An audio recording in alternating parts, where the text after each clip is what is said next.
Oi, gente, tudo bem com vocês? Passando aqui para poder deixar uma palavrinha para vocês a respeito de família, algo que Deus tem comunicado ao meu coração, algo que há algum tempo o Senhor tem falado de forma profunda. O que é que significa isso no seu sentido espiritual, no sentido que está alinhado ao coração de Deus. E eu vou deixar aqui uma palavra para vocês, tá bom? E essa palavra ela se encontra lá em João, capítulo 1, que diz assim: no princípio era o Verbo, e o Verbo estava com Deus, e o Verbo era Deus. Ele estava no princípio com Deus. Isso aqui é muito importante, porque diz assim que ele estava no princípio com Deus, o Filho estava no princípio com o Pai.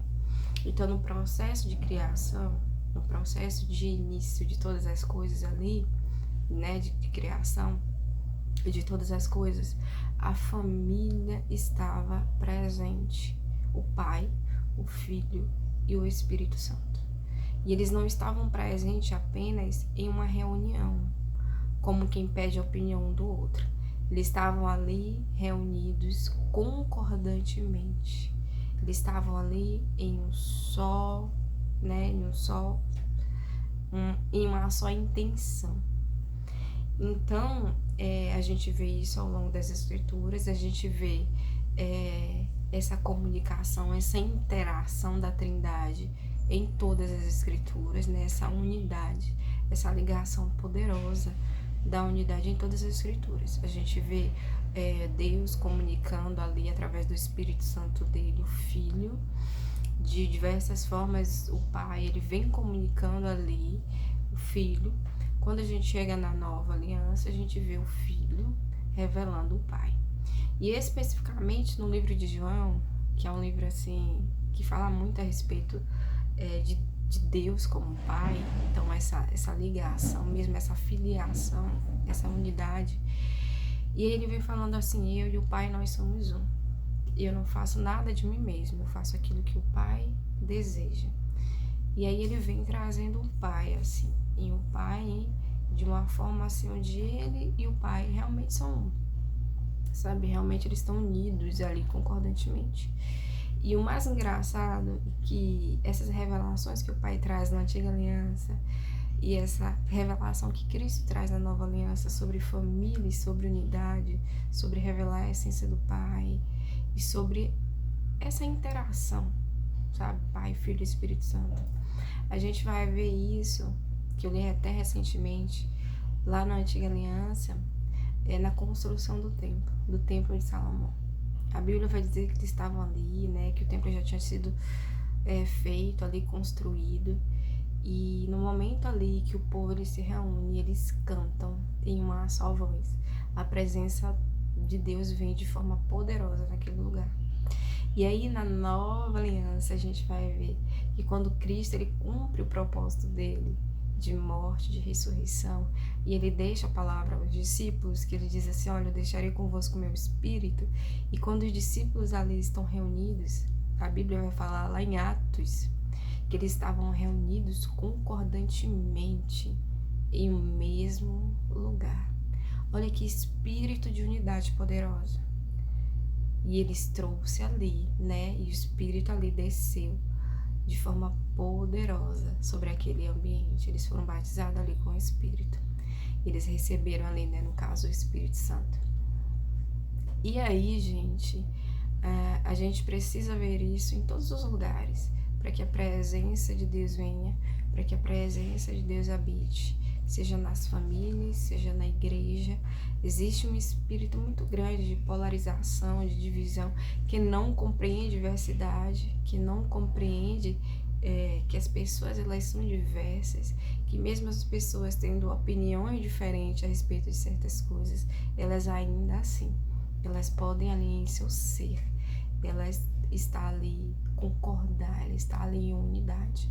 Então, quando a gente olha para a família primária, que é a Trindade, Pai, Filho e Espírito Santo, a gente vê diversidade de pessoas. Porque a gente vê ali o Pai, o Filho e o Espírito. Eles têm papéis diferentes, né? Mas eles são um. E o que a gente não tem compreendido hoje é isso. A gente tem. A gente quer estar num lugar onde as pessoas são iguais, mas não entende a diversidade, não entende que na diversidade, né, a gente pode ter sim essa unidade, porque a gente olha para a criação, a gente olha para a família da criação. Então é isso, gente. Esse é um momento muito reflexivo, momento de final de ano, que existem muitas questões a respeito da família. A família brasileira hoje, ela está dividida. Na verdade, o Brasil hoje está polarizado e a gente precisa pensar, né? A gente precisa querer esse espírito de unidade, que esse espírito de unidade reine sobre a nossa vida, sobre a nossa casa, sobre a nossa família. A palavra de Deus diz assim: se possível, paz com todos. Será mesmo que a gente tem feito o possível, né, para ter paz com todos, para promover ali a unidade, para promover ali, né, um espírito de reconciliação? Porque quando a gente olha para Cristo, a gente vai ver que Cristo ele veio reconciliar todas as coisas, reconciliar a gente com o Pai.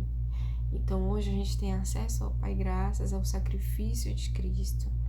Então, será que a gente tem realmente vivido o Cristo em nós, de ansiar por aquilo que Cristo anseia, de desejar por aquilo que Cristo deseja, né? Esse vínculo, essa paz, essa unidade entre as famílias, porque nós somos representantes dele aqui neste lugar. Eu iniciei o Vida, né, série Identidade, falando realmente sobre isso. Nós somos representantes de Deus aqui neste lugar. Jesus vai dizer assim: eu sou um com o Pai, e vocês se tornem um comigo. Então, assim, ele um com o Pai, nós um com Cristo. E ele vai dizer ainda, gente, no momento ali que ele está prestes a ser crucificado, e que tem aquele momento lindo, maravilhoso ali da Santa Ceia, que ele reparte o pão. Ele diz depois assim: olha, um novo mandamento vos dou.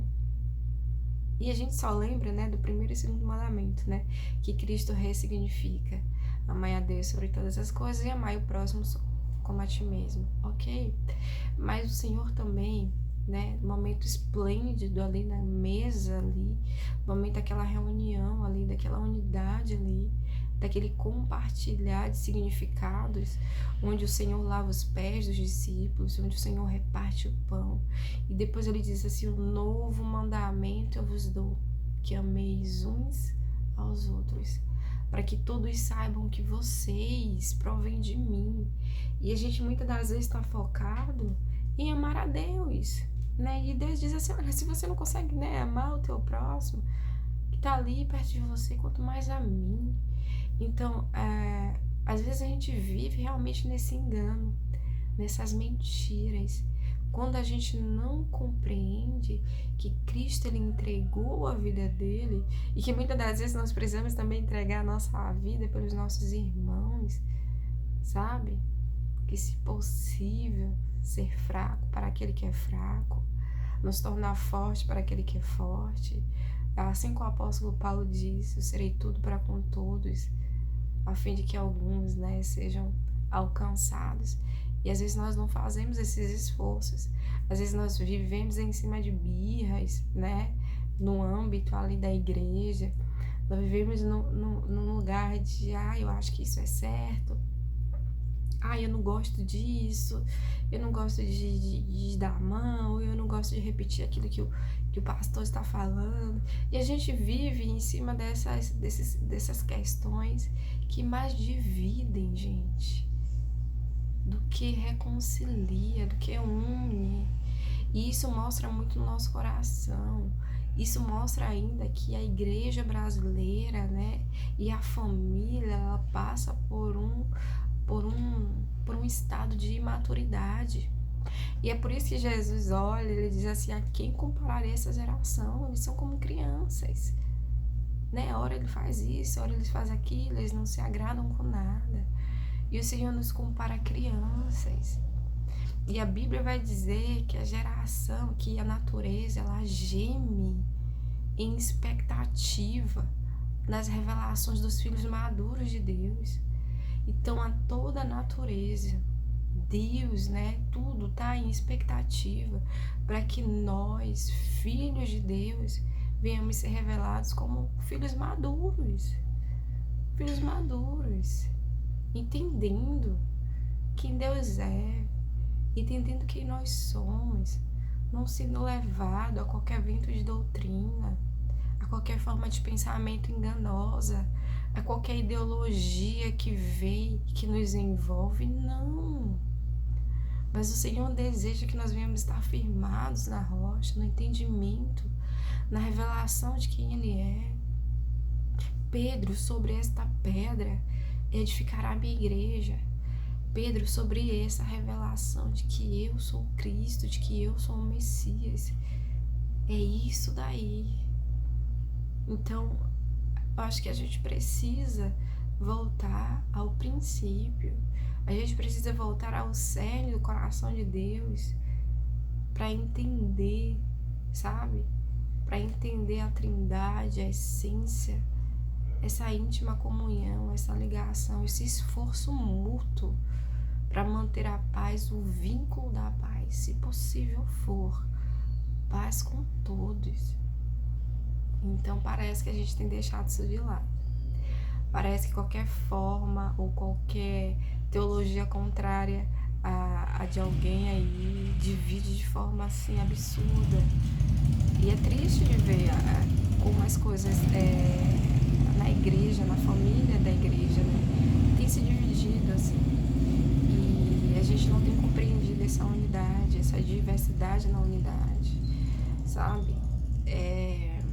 A qualquer som, né, a qualquer coisinha que a gente vê de heresia, já tem gente levantando bandeira e falando assim, os anti-hereges. Então, assim, acho que a gente não tem compreendido muito. E isso também dentro das famílias.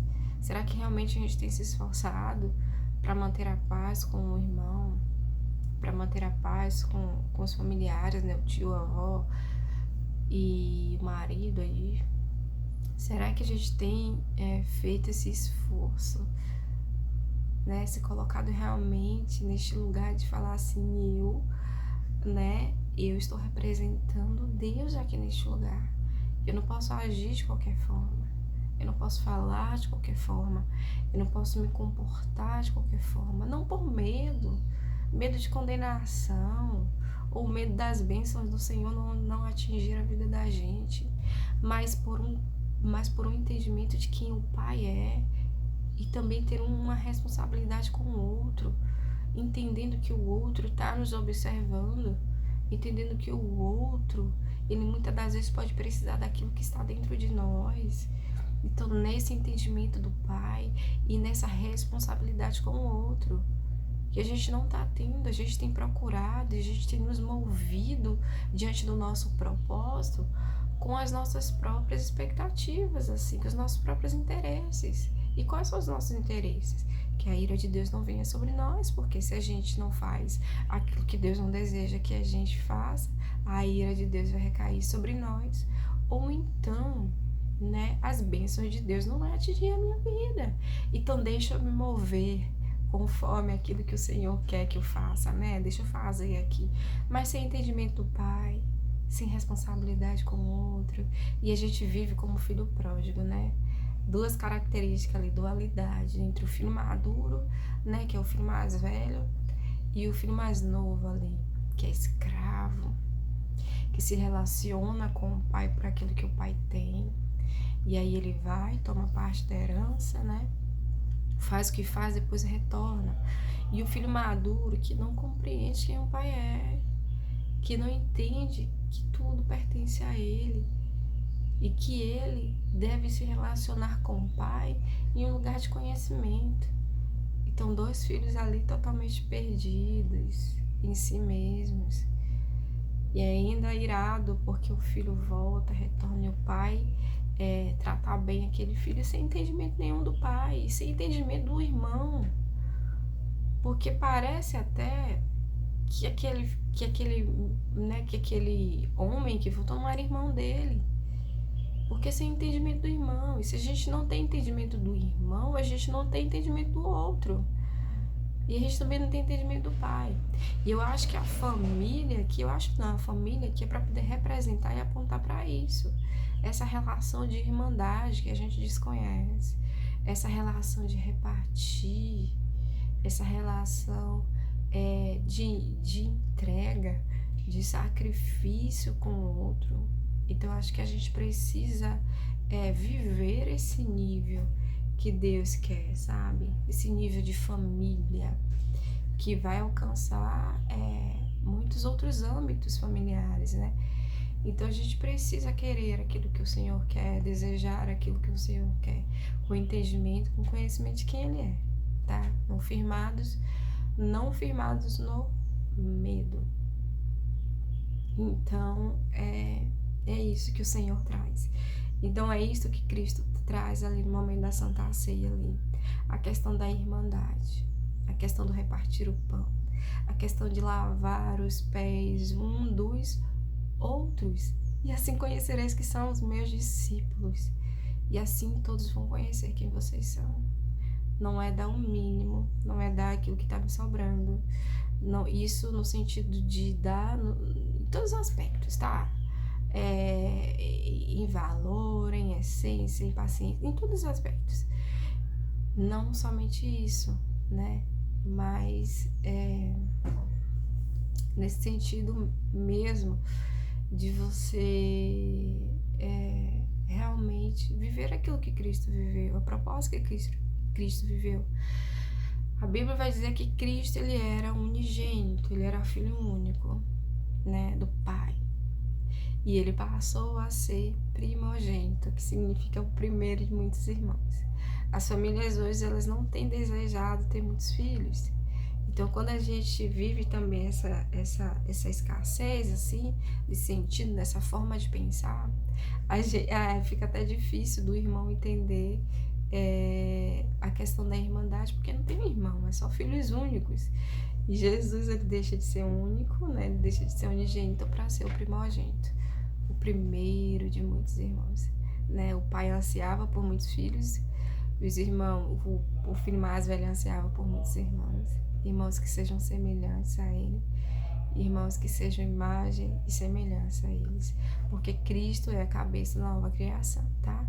Não mais conduzidos pela carne, pelos desejos pecaminosos da carne, não buscando os nossos próprios interesses, né? Não fazem daquilo que só agrada o coração da gente, porque o amor, o verdadeiro amor, não busca os próprios interesses, mas se movendo pela vontade do Pai, tá bom?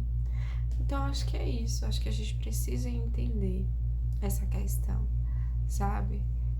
Existem muitas faltas, existem muitas falhas nos âmbitos familiares hoje em dia, porque as pessoas só têm se movido pelos próprios interesses, as pessoas não têm enxergado a necessidade do outro, as pessoas não têm compreendido o sentido de irmandade, as pessoas têm vivido essa loucura aí,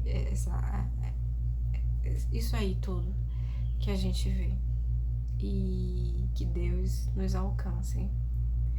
Que Deus alcance cada um em suas misérias, né? Aquilo que precisa ser resgatado, aquilo que precisa ser purificado, para que a gente realmente passe por uma mudança de mente, porque esse é o Evangelho.